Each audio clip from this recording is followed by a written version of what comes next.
A very good morning to you. Welcome to my thought for the day.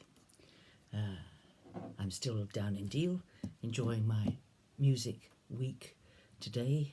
After 3 days of music practice and work, we will be recording some of our music so that we have a record of it to take home with us. It's all very exciting.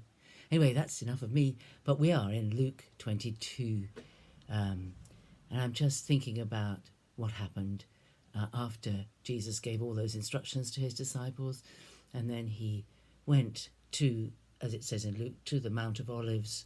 At the base of the Mount of Olives there was the Garden of Gethsemane, where he, as he usually went, it says in verse 39, verse 39. He went out as usual to the Mount of Olives, and the disciples followed him. And then he reached a certain place, I think, to the garden, and he told them to pray, and he went ahead of them and knelt down and prayed. And when he prayed, he said, "Father, if you are willing, take this cup from me, yet not my will, but yours be done." Jesus did not want in the last hour to go through with what he knew was coming. He knew it was going to be extraordinarily difficult, and he knew it was going to be beyond any suffering that any of us have ever experienced, because when Jesus was on the cross, he took the punishment for all sin, and he had never sinned. He didn't deserve any of it. He took the punishment for all and every sin. And when you think about the worst atrocities that have ever been done in our world, that Jesus bore the penalty for all of those, the suffering that he went through is unimaginable. Because, well, we can't imagine it. I can't even start to try and describe it. And he knew it was coming. And he said, "Father, if you are willing, take this cup from me. Yet not my will, but yours be done." This is a prayer of infinite trust, of infinite submission, starting with that lovely word Father. Wonderful relationship that Jesus had with his Father, which he has brought us into. And with his Father he could say anything.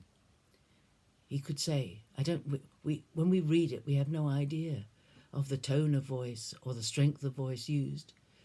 We have no idea how it was expressed. But I'm sure everything in the Lord Jesus pleaded with the Father for another way, a different way, even though he knew there was no other way.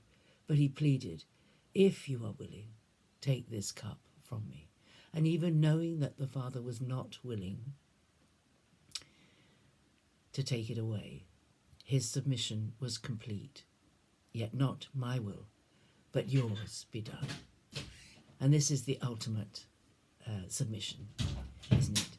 When we trust God enough to say to him, "I don't like what you're asking me to do. I don't want to do what you're asking me to do. It's the last thing in the world that I actually want to do. Nevertheless, if that's what you want me to do, that's what I'll do." And that is the ultimate in submission, the ultimate in commitment. And there are times in our lives when God says to us, or he may say to us the opposite. He may say to us, "You might want to do that, but I don't want you to do that. That's not part of my purpose for you." And then we have to submit our desire and our wanting to the will of the Father. So it can be either way. It can be either because we know he's asking us to do something that we really don't want to do, or it could be that we want to do something and we know when we lay it before God, he doesn't want us to do that. And then the ultimate submission is to say, "Yet not my will, but yours be done." And when we submit like that, we follow the amazing example of Jesus himself, who submitted to the Father's will in the ultimate. So that's my thought for the day, is to think today about how willing you are to give up your desires and your plans for your life and take on what God has asked you to do, or it might ask you to do.